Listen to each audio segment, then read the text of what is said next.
Why is it so difficult to work towards goals consistently? If you're anything like me, you have big dreams. Maybe you aspire to run a multi-million-dollar company, or you wish to oversee a network of your own rental properties. Maybe you just want to have a stable job and a family you love at home. Or maybe you just want to escape the situation you're currently in. No matter what your goals are, odds are that at least part of your day is taken up by working for something better. Because we all aspire for better. Comfort. Comfort is the enemy of all progress, because progress must come at the expense of it.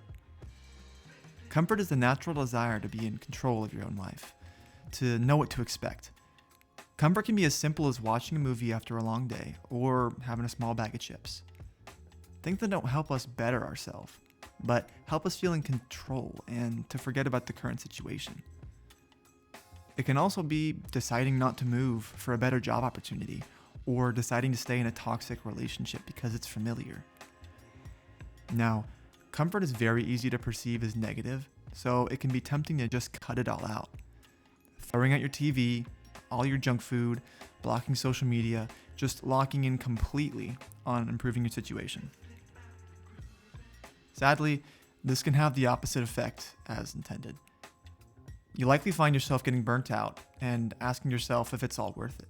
Because when you refuse to let yourself do anything that you enjoy, you rob yourself of the very thing you're working towards, which is comfort. The friction between comfort and greatness is what makes it so difficult to progress in your life. This brings me to the most existential part of all of this.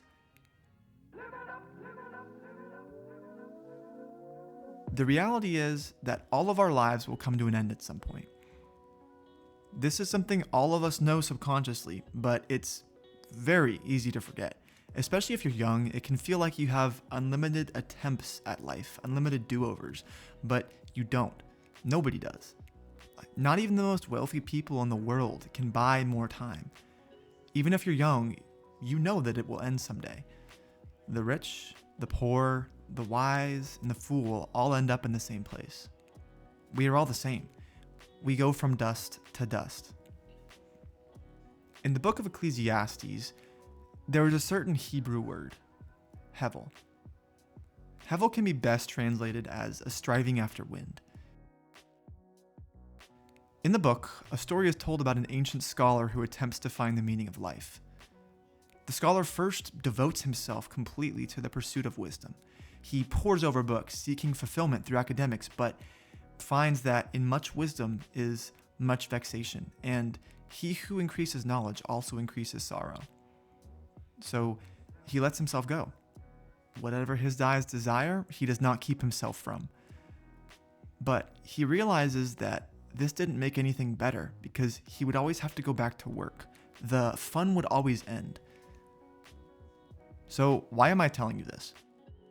Am I trying to convince you to become a nihilist and to just satisfy every desire that you have in a hopeless attempt at making something meaningful of your life? No.